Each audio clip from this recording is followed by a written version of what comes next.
long time. Changing a 20,000 vote lead is most unlikely, but it's within the rules. One of the things we're going to go through today is all this contention. Important to me to hear that. I will update you after the class going into the next class. Okay. Because I have an electoral college map sitting on my desktop here. So. Great. Okay. All right, friends. There's a lot of feedback today, Bruce. Yeah, there's somebody's mic that's open. I'm trying to figure out whose it is. Mhm. So I think it might be Wendy or Ben. So I'm muting them, and hopefully, that will have stopped it.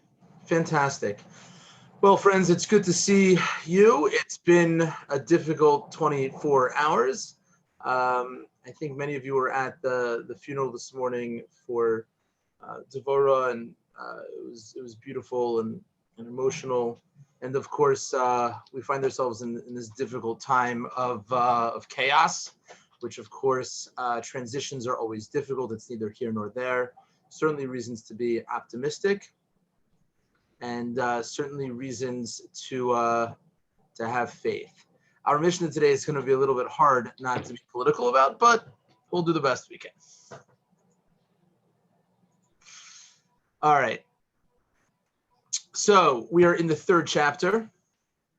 That's not true at all. We're in the fourth chapter in the third Mishnah. And Hu Haya Eimar here is just a continuation from yesterday's Ben Azai. And there are thematic connections, but we'll understand it first on the simplest level. Hu Haya Eimar, Ben Azai used to say, Al Tehi Vaz L'chol Adam. So it reminds us of the Chol Adam of up here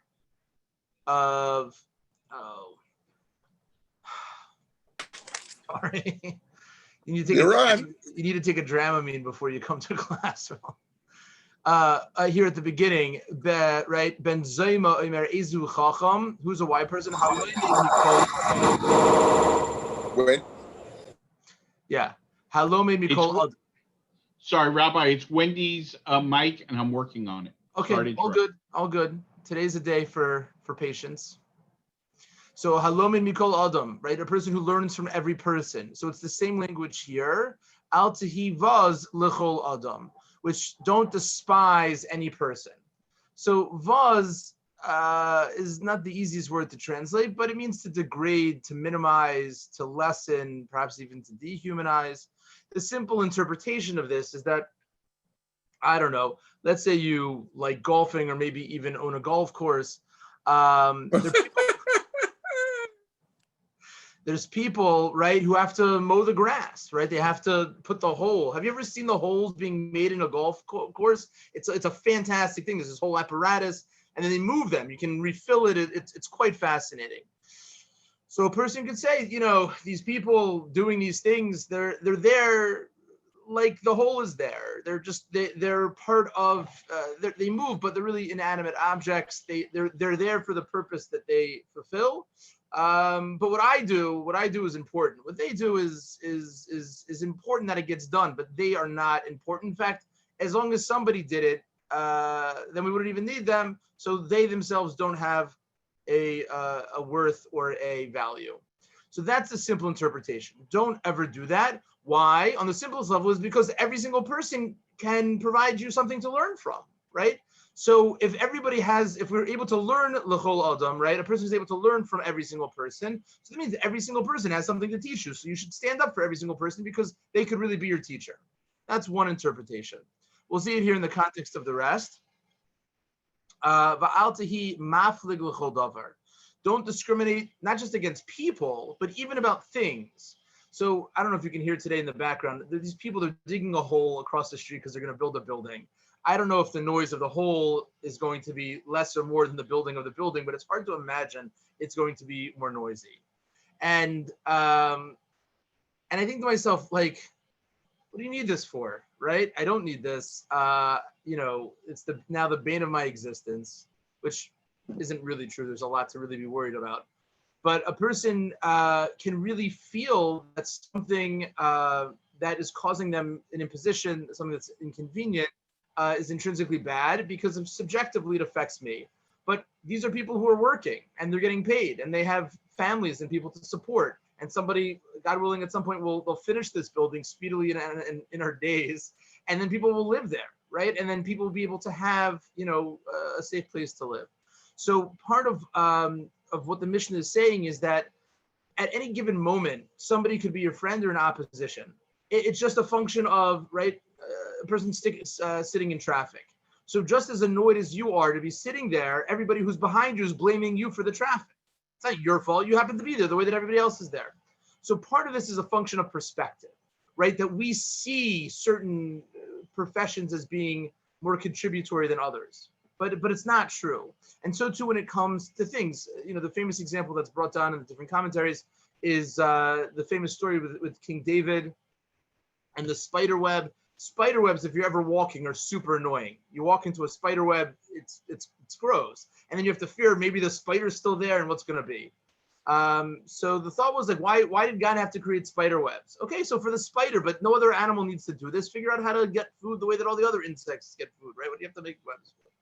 And then one time, right, he's hiding out, and there's a spider web that comes, a spider that comes and makes this massive thing and protects him because it looks like it's been there for a long time, so nobody came in. And so he saw for himself that it had a useful purpose. Now, obviously, the idea of spider webs were not created just for that one incident, right? For the one episode, but we each see ourselves as the main character in the story, right? We each draw, the plot around ourselves as being in the middle. I'm the main character. Everybody else is kind of a tool, a supporting character. And so what this is saying is that, okay, great. So from your perspective, right, you're at the center, but from everybody else's perspective, they're also at the center. So, if you feel that, that's true for you, then you have to be able to afford that to other people. And as a result, if you would look at them as also being kind of at the center, the way that you see yourself, you could actually learn a lot and understand that there are things that actually have deep significance and are necessary for society to function. So part of this is just a continuation of the humility that we're supposed to learn from everybody. And the only way to do that also is just to be humble. Okay. Because there isn't a person that doesn't have their moment, literally their hour. And there isn't a thing that has its place. Part of this is a theological argument, which is God doesn't put extra people in this world. Here, we'll stop for a second and then we'll discuss. This is, I think, a very powerful idea, and it's one that, if you've heard me speak once, you might have heard this already twice, which is that God does not put extra people in this world. God doesn't put extra people in this world. If somebody's here, they have a purpose. Now, some people make poor choices. Some people become the negative data that we're supposed to look at them and say, okay, that's what not to do, right? That's for sure true. But that doesn't mean that the person doesn't have the capacity to repent, doesn't have the capacity. In fact, one of the first stories in the Talmud, in the Gemara in Brachos, is between Bruria and Rabbi Meir. So Rabbi Meir is, right, this is a great story. Rabbi Meir is one of the more complicated figures in the Talmud. Very briefly, he would always argue with his students to sharpen them. So they would say something and he would just say the opposite. And because nobody ever knew whether he was being serious, if he was just offering a polemic to sharpen their skills to be an interlocutor, right? The halacha is never like Rabbi Meir because we just don't know if he was being serious. He was such an antagonist, for the sake of heaven. Anyways, he's walking back from yeshiva one day, and there are these local, hoodlums or riffraff, whatever, that are giving him a hard time. And he comes home and no, how was yeshiva today? Ugh, these kids, I just wish they would just, cease to exist. And his wife, who the Gemara says was quite a clever lady, and quotes her quite often, says, well, instead of praying for them to die, why don't you just pray for them to repent?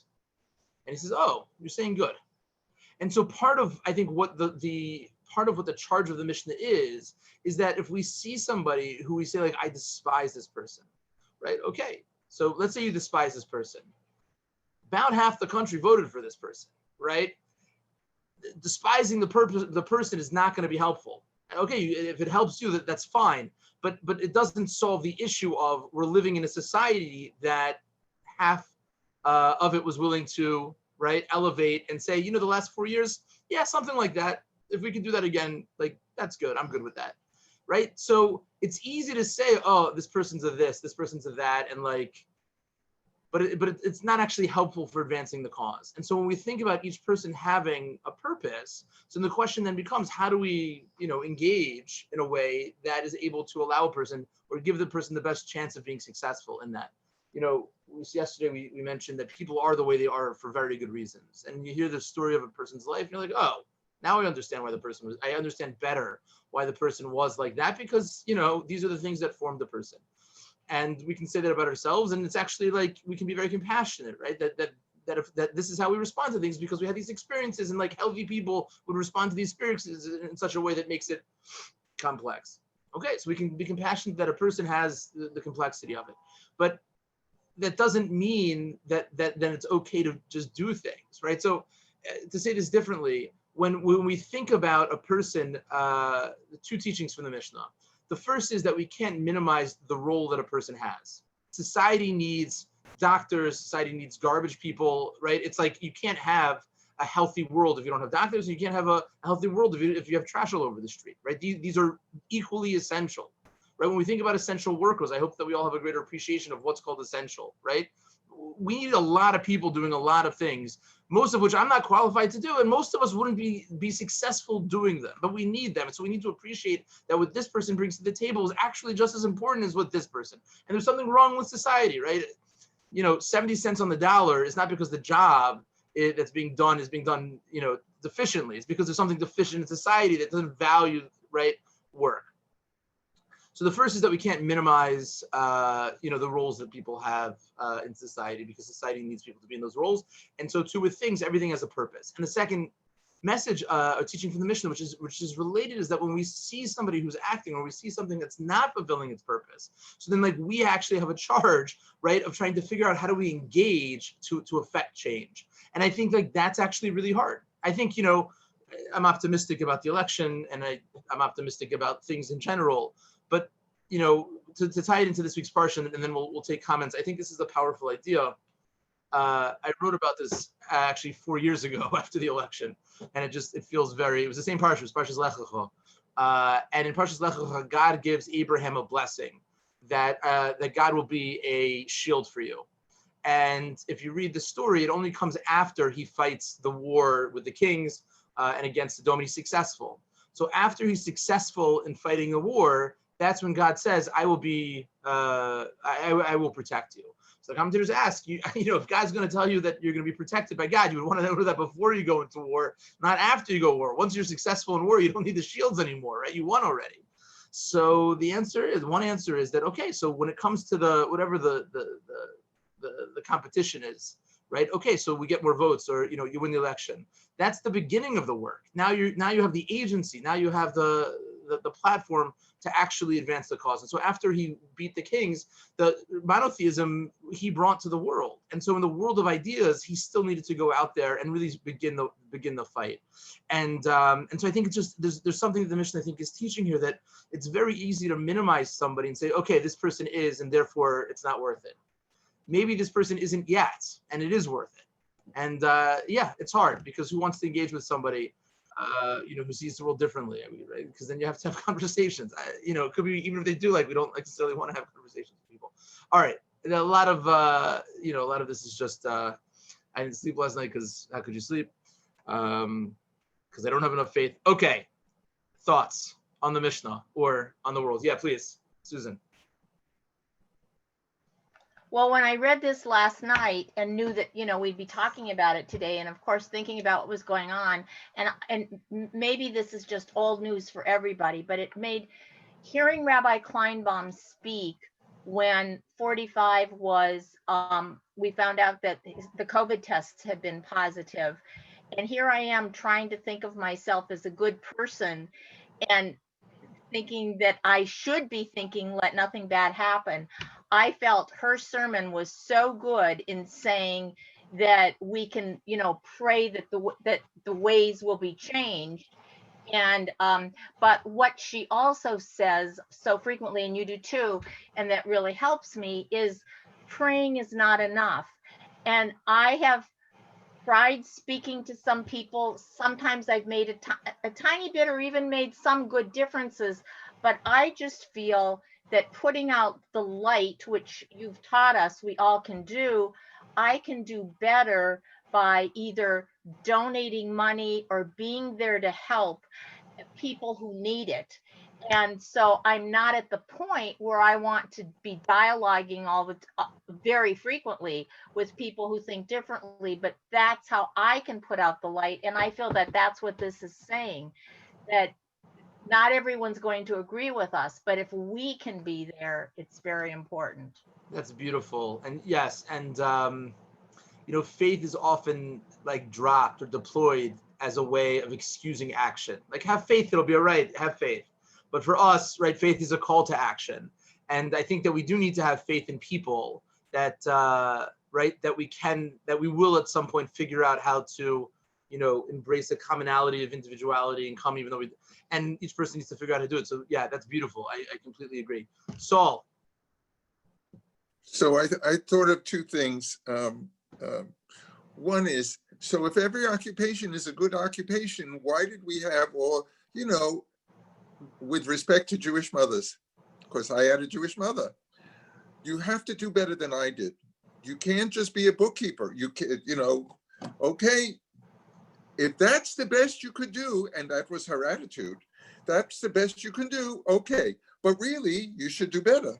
You should do better. And the other thing about what you and Susan are talking about, but Devorah, may she rest in peace, absolutely the perfect example. If you let Devorah get under your skin when she was in one of those, yelling at Shep because he's using his phone in the shul and she doesn't like it and she doesn't want it and you're not supposed to do it, you would never talk to her. And you would never get to know Devorah. Devorah, who had all those things that many people found out about this morning, but that made Devorah, and you really had to talk to her and give her a chance and to get over whatever. And that's true for a lot of interpersonal relationships. Yeah, Susan, fighting the big fight, I have cousins who are Trumpites. I would never talk to them. They're not going to convince me. I'm not going to convince them. Shane, okay. But on a human level, they're still my cousins. Beautiful. Both of those points are fantastic. And I've been thinking a lot about Devorah. And there's so many lessons that we can learn. And the more that we think about it, the bigger the merit for her. And so we should continue to think about it. I'm just reminded, I heard from...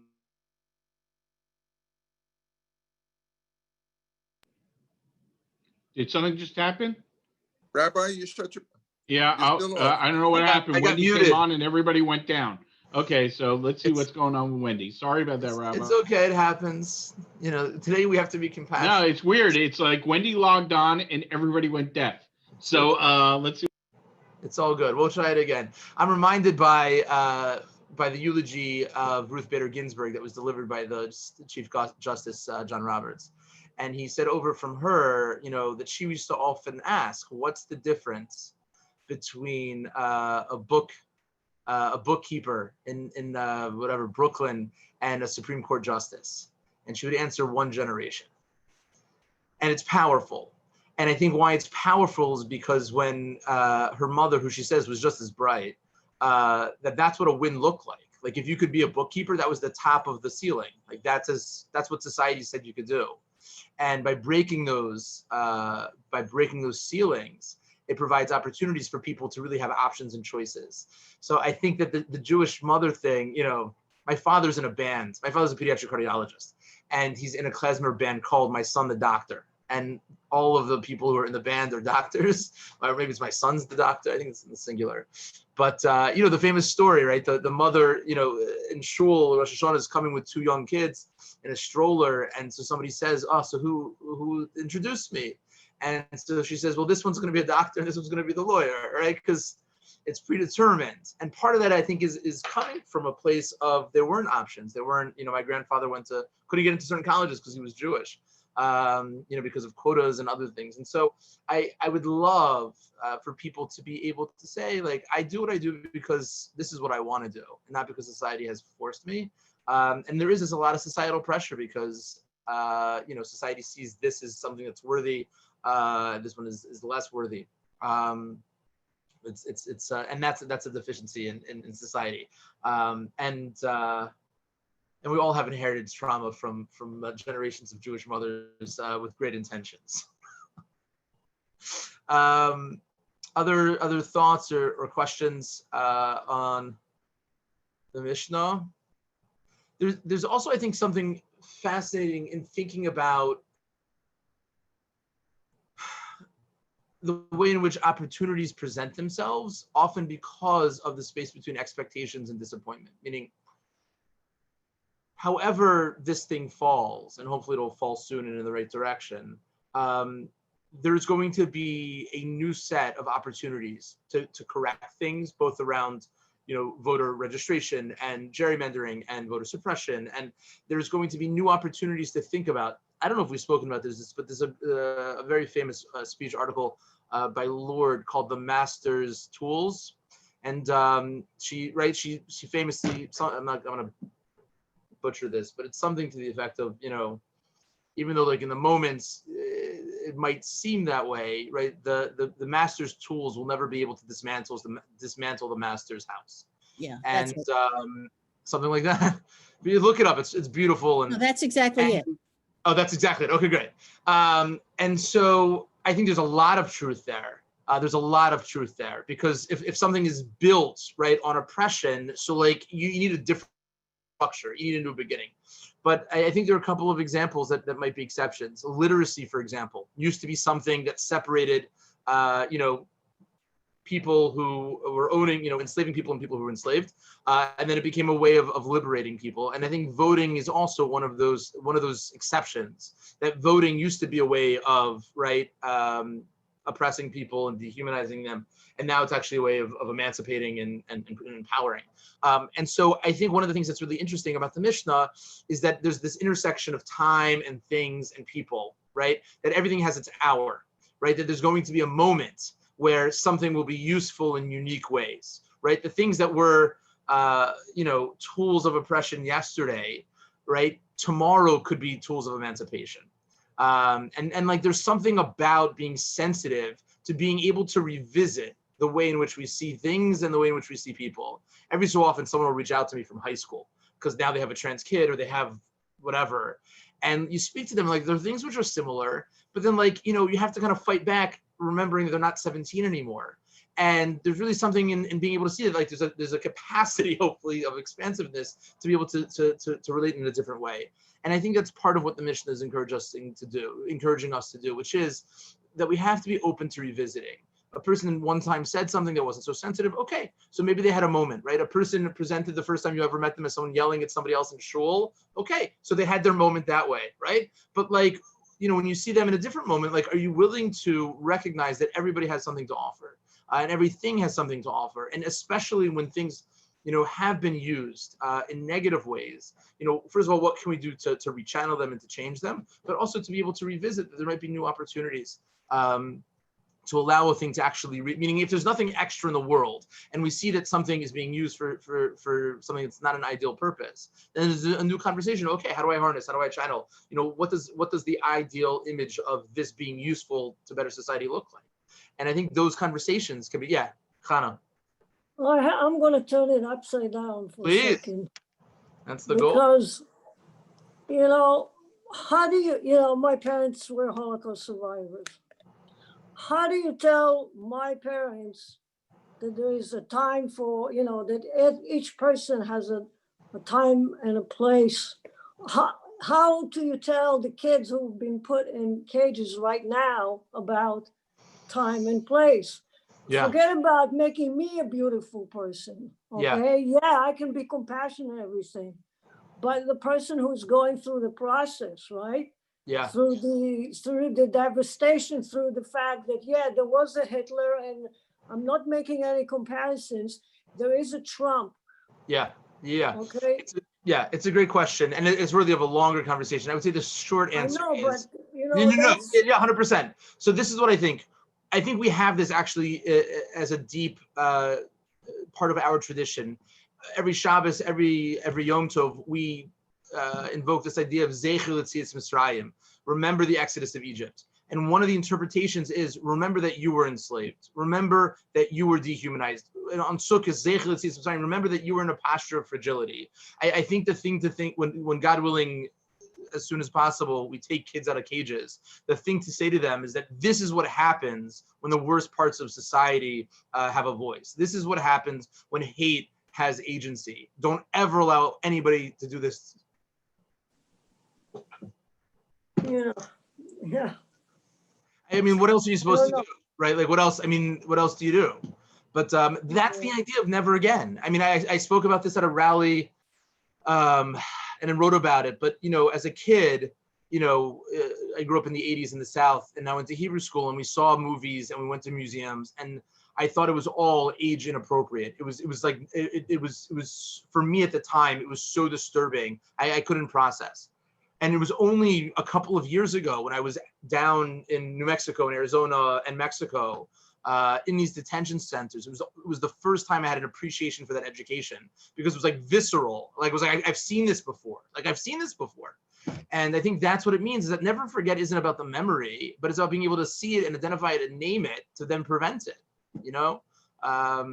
So, we can't, I was just, today was a Hartman day. I think we're recording, so I can't say too much about it. But the question was about, evil in the world. Does it exist? Is it the absence of good? All the things.